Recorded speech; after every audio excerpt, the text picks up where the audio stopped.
बिस्मिल्लाहिर्रहमानिर्रहीम। आज का हमारा टॉपिक है cytoplasm. What is cytoplasm? Cytoplasm क्या होता है?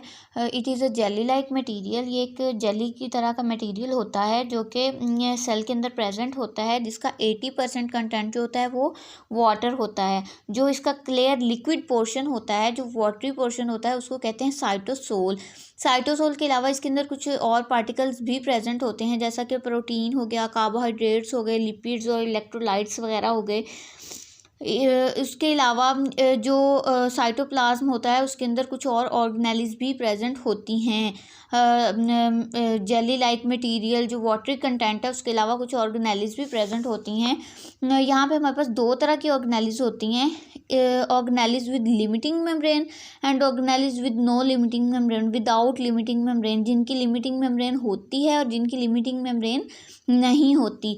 वो ऑर्गेनेल्स जिनकी लिमिटिंग मेम्ब्रेन होती है वो हमारे पास हैं endoplasmic reticulum, Golgi apparatus, lysosomes, peroxisomes, centrosome and centrioles and mitochondria. Endoplasmic reticulum में हमारे पास आगे इसकी फर्दर दो टाइप्स आ जाती हैं, rough endoplasmic reticulum and smooth endoplasmic reticulum. Further हमारे पास ऑर्गेनेल्स विदाउट लिमिटिंग मेम्ब्रेन में हमारे पास राइबोसोम्स हैं, स्केलेटन, साइटोस्केलेटन है और न्यूक्लियस है। अब हम इन ऑर्गेनेल्स को देखेंगे और साथ इनके फंक्शंस को डिस्कस करेंगे। सबसे पहले हमारे पास rough endoplasmic reticulum. Rough endoplasmic reticulum के हमारे पास दो फंक्शंस हैं, synthesis of protein and degradation of worn out organelles. सबसे पहले सिंथेसिस ऑफ प्रोटीन, जो हमारे पास रफ एंडोप्लाज्मिक रेटिकुलम है, ये इन्वॉल्व होता है प्रोटीन की सिंथेसिस में। प्रोटीन की सिंथेसिस कैसे होती है? जैसा कि हमारे पास पेनक्रियाज के अंदर बीटा सेल्स प्रेजेंट होते हैं और सेक्रीट करवाते हैं इंसुलिन को। वो इंसुलिन और जो हमारे पास एंटीबॉडीज़ प्रोड्यूस होती हैं, ये प्रोटीन इन नेचर होती हैं। उसके अलावा जो राइबोसोम्स होते हैं वो अमाइनो एसिड्स को अरेंज करवाते हैं। अमाइनो एसिड जो कि प्रोटीन का स्मॉल यूनिट होता है, उसे अरेंज करवाते हैं। अरेंज करवा के उसे रफ एंडोप्लाज्मिक रेटिकुलम की तरफ ट्रांसफ़र कर देते हैं, जहाँ पे कार्बोहाइड्रेट्स ऐड होते हैं, ग्लाइकोप्रोटीन्स बनती हैं। फिर ये वेजिकल्स की फॉर्म में ट्रांसफ़र कर दी जाती है गोल्जी एपरेटस की तरफ। उसके अलावा दूसरा फंक्शन इसका कि ये डिग्रेडेशन करवाता है वर्न आउट ऑर्गेनेल्स की। ये एक इम्पॉर्टेंट रोल है इसका, जो डिग्रेडेशन करवाता है वर्न आउट ऑर्गेनेल्स की, जैसा कि माइटोकॉन्ड्रिया भी करवाता है और ऑटोफैगी के थ्रू ये उनकी डाइजेशन करवा देता है। दूसरा हमारे पास है smooth endoplasmic reticulum. Smooth endoplasmic reticulum के कौन कौन से फंक्शंस हैं? अदर देन प्रोटीन जो सब्सटेंसेस हैं, जैसा कि लिपिड्स हो गए, स्टीरॉइड्स हो गए, कार्बोहाइड्रेट्स हो गए, इनकी सिंथेसिस करवाता है।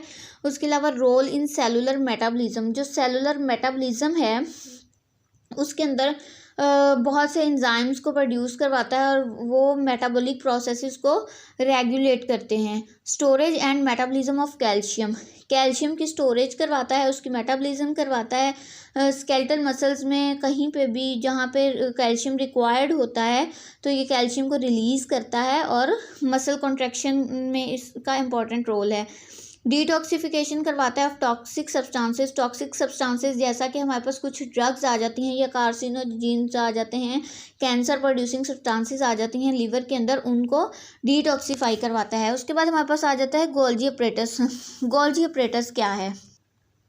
गोल्जी एपरेटस का इम्पॉर्टेंट रोल होता है in the synthesis of protein. Protein की जो प्रोसेसिंग है उसके अंदर इसका रोल होता है। प्रोसेसिंग करवाता है, उसकी पैकेजिंग करवाता है, लेबलिंग करवाता है और फिर डिलीवरी करवा देता है, प्रोटीन की भी एंड लिपिड्स की भी। सबसे पहले इसकी प्रोसेसिंग करवाता है प्रोटीन की, जो ग्लाइकोप्रोटीन्स होते हैं और लिपिड्स होते हैं, जो ट्रांसफ़र कर दिए जाते हैं गोल्जी एपरेटस की तरफ फ्रॉम रफ एंडोप्लाज्मिक रेटिकुलम। ये उनको रिसीव करता है, रिसीव करके उनकी प्रोसेसिंग करवाता है, मॉडिफिकेशन करवाता है, उसके बाद उनकी पैकेजिंग करवाता है। पैकेजिंग कैसे होती है कि उनको पैक कर देता है सेक्रेटरी ग्रैन्यूल्स में या वेजिकल्स में या लाइजोसोम्स वगैरह में, और उनको ट्रांसपोर्ट कर देता है आउट ऑफ द सेल। इसलिए गोल्जी एपरेटस को post office of the cell भी कहा जाता है। उसके अलावा ये उसकी लेबलिंग करवा देता है, लेबलिंग करवा के डिलीवरी करवाता है, इसलिए इसको shipping department of the cell भी कहा जाता है। उसके बाद है हमारे पास लाइजोसोम्स। लाइजोसोम्स की भी जो प्रोडक्शन होती है वो गोल्जी ऑपरेटस के अंदर ही होती है, जहाँ पे वो प्रोटीन को ग्रैन्यूल्स में या सेक्रेटरी वेसिकल्स में या लाइजोसोम्स में कन्वर्ट करता है और उसको सेल से आउटसाइड रिमूव करवा देता है। जो लाइजोसोम्स के फंक्शंस हैं वो देख लेते हैं हम। डिग्रेडेशन करवाता है ऑफ मैक्रो मॉलिक्यूल, जितने भी मैक्रो मॉलिक्यूल्स हैं लाइजोसोम उनकी डिग्रेडेशन करवाता है फैगोसाइटोसिस के थ्रू, ऑटोफेगी के थ्रू उसकी डिग्रेडेशन करवा देता है। Degradation of worn out organelles, worn out organelles जो हैं उनकी भी डिग्रेडेशन करवाता है, उनको इनगल्फ कर लेता है, या फिर जैसे माइटोकॉन्ड्रिया उसको रैप आउट कर लेता है, या उसके गिर्द लाइजोसोम जो है उसको वोर्न आउट ऑर्गेनेली को रैप करता है और उसको इनगल्फ कर लेता है ऑटोफेगी के थ्रू।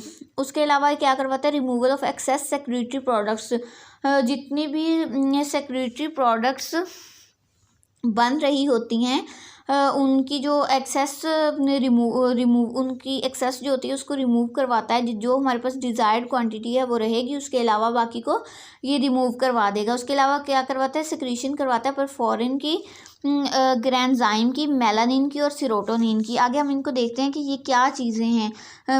मेलानिन क्या है? मेलानिन एक ऐसा पिगमेंट होता है जो कलरेशन देता है हमारे हेयर को, आइज़ को, स्किन को। उसके अलावा ये प्रोटेक्ट करता है हमें फ्रॉम यूवी से।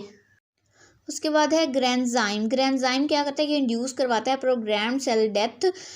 जहाँ पे भी कोई अबनॉर्मल सेल डेवलपमेंट हो गई है या अनरिक्वायर्ड सेल्स हैं उनकी प्रोग्राम्ड सेल डेथ करवा देता है। उसके बाद है परफोरिन। परफोरिन इम्यून सिस्टम को बूस्टअप करता है, इसमें हेल्प करता है। उसके अलावा सेरोटोनिन है, ये एक ऐसा केमिकल है जो रोल प्ले करता है इन स्लीप, मूड स्विंग्स में, डाइजेशन में और सेक्सुअल डिज़ायर में इंपॉर्टेंट रोल प्ले करता है। नेक्स्ट है हमारे पास पेरोक्सिसोम्स। पेरोक्सिसोम्स का जो मेन फंक्शन है वो इनका होता है ऑक्सीडेशन करवाना, डिटॉक्सिफिकेशन करवाना। सबसे पहले ये क्या करते हैं कि ब्रेक डाउन करवाते हैं excess fatty acid, fatty acids की ब्रेक डाउन करवा देते हैं by the process of beta oxidation के थ्रू, और ये इनका मेजर फंक्शन होता है। उसके अलावा ये क्या करते हैं, डिटॉक्सिफिकेशन करवाते हैं ऑफ हाइड्रोजन पेरोक्साइड की and other metabolic process. Hydrogen peroxide की कैसे ये मेटाबॉलिज्म करवाते हैं, उसकी डिटॉक्सिफिकेशन ऑफ हाइड्रोजन पेरोक्साइड कैसे करवाते हैं, लिवर के अंदर लार्ज अमाउंट में पेरोक्सिसोम्स प्रेजेंट होते हैं जो कि वहाँ पे डिटॉक्सिफिकेशन करवा रहे होते हैं। हाइड्रोजन पेरोक्साइड जो है ये पॉइजन्स या अल्कोहल्स के थ्रू बनता है, जो जब सेल में एंटर होता है तो हाइड्रोजन पेरोक्साइड सेल में प्रोड्यूस होता है जो कि पेरोक्सिसोम्स को रप्चर करता है। तो ऑक्सीडेटिव एंजाइम्स रिलीज होते हैं और ऑक्सीडेजेस जो है ना हाइड्रोजन पेरोक्साइड जो है उनको डिस्ट्रॉय करता है। उसके अलावा ये क्या करवाता है, ऑक्सीजन की यूटिलाइजेशन करवाता है। ऑक्सीजन जो है वो जहाँ पे हमें मेजर साइट्स पे रिक्वायर्ड होती है सेल्स में वो प्रोवाइड करता है। उसके अलावा एक्सेलरेशन करवाता है ग्लूकोनियोजेंसिस की। ग्लूकोनियोजेंसिस क्या होता है, ये सिंपल प्रोसेस होता है ऑफ मेकिंग ग्लूकोज बनाने का, इसको इन्हांस करता है। उसके अलावा डिग्रेडेशन करवाता है purine to uric acid, purine को यूरिक एसिड के अंदर कन्वर्ट करता है और बॉडी से रिमूव करवाता है। Role in the formation of myelin. Myelin क्या होता है, जो हमारे नर्वस सिस्टम के अंदर जो हमारे न्यूरॉन्स होते हैं स्पाइनल कॉर्ड या ब्रेन के अंदर, न्यूरॉन्स की जो ऊपर प्रोटेक्टिव लेयर होती है माइलिन शीट, उसकी फॉर्मेशन में रोल प्ले करता है। उसके अलावा role in the formation of bile acid. Bile acid का कहाँ पे रोल होता है, ये कोलेस्ट्रॉल और फैटी एसिड्स की ब्रेक डाउन में और कोलेस्ट्रॉल की एलिमिनेशन फ्रॉम बॉडी में रोल प्ले करता है। नेक्स्ट है हमारे पास सेंट्रोसोम। सेंट्रोसोम का एक ही काम होता है, movement of chromosome during cell division. जब सेल डिवाइड हो रहा होता है तो जो क्रोमोसोम्स होते हैं उनकी जो मूवमेंट होनी होती है वो होती है through centrosome. The next one is mitochondria. Mitochondria को powerhouse of the cell भी कहा जाता है, क्योंकि ये इसका मेन रोल होता है in the production of energy. Energy की प्रोडक्शन कैसे करवाता है? By the oxidative process. Oxidative process के थ्रू करवाता है। जो भी हम फूड डाइजेस्ट कर रहे होते हैं उसकी ऑक्सीडेशन करवाता है, लाइक प्रोटीन, कार्बोहाइड्रेट्स, लिपिड्स वगैरह की ऑक्सीडेशन करवाता है बाय ऑक्सीडेटिव इंजाइम्स। और ऑक्सीडेटिव प्रोसेस के थ्रू जो वाटर और कार्बन डाइऑक्साइड प्रोड्यूस होते हैं, उनके अलावा एनर्जी रिलीज़ होती है, तो उस एनर्जी को स्टोर कर देता है इन माइटोकॉन्ड्रिया और सिंथेसिस करवाता है एटीपी की, जो आगे फर्दर प्रोसेसेस में यूज़ होती है। सिंथेसिस जो ऑफ एटीपी जो रेस्पिरेटरी चेन होती है, जैसा कि हमारे पास ऑक्सीजन और वाटर कार्बोहाइड्रेट जो है ना वो रिलीज़ हो रहा होता है, सॉरी कार्बोहाइड्रेट कह रही हूँ, हमारे पास ऑक्सीडेटिव फॉस्फोराइलेशन हो रही होती है, जिसके नतीजे में हमारे पास एटीपी की सिंथेसिस होती है। यही जो एटीपी है ये स्टोर हो जाता है। स्टोर होने के बाद जहाँ पे भी हमारे पास सेलुलर एक्टिविटी में एनर्जी रिक्वायर्ड होती है, तो वहाँ पे एटीपी मॉलिक्यूल्स ब्रेक डाउन करते हैं और एनर्जी प्रोवाइड करते हैं, एडीपी में कन्वर्ट हो जाते हैं और हमारे पास हमें एनर्जी मिल जाती है। उसके अलावा इनिशिएशन करवाता है अपोप्टोसिस की। अपोप्टोसिस क्या होता है? सेल डेथ होती है ये भी, जो कि एक प्रोग्राम सेल डेथ होती है, रिक्वायर्ड होती है अनअप्रोप्रिएट या अबनॉर्मल सेल्स की एलिमिनेशन करवाने के लिए, उनको रिमूव करवाने के लिए प्रोसेस स्टार्ट किया जाता है। उसके अलावा स्टोरेज ऑफ कैल्शियम, कैल्शियम की स्टोरेज करवाता है, बिल्कुल उसी तरह जैसे हमने पहले पढ़ा कि कैल्शियम की स्टोरेज होती है, तो स्केलेटल मसल्स में जहाँ पे भी रिक्वायरमेंट होती है कैल्शियम की, उसकी मूवमेंट की, स्ट्रेचेस की, तो वहाँ पे कैल्शियम की सप्लाई पहुँचा दी जाती है। इसके अलावा detoxification of ammonia in liver, इसके यूरिन के थ्रू इसको रिमूव करवाता है। और इसके साथ ही हमारे पास जो थी लिमिटिंग मेम्ब्रेन ऑर्गेनेलिस, वो हो गई हैं कंप्लीट। और विदाउट लिमिटिंग मेम्ब्रेन ऑर्गेनेलिस को हम अपनी इंशाल्लाह नेक्स्ट वीडियो में कवर करेंगे। अगर आपको वीडियो पसंद आई तो आप इसको लाइक कर दें और सब्सक्राइब कर दें। शुक्रिया।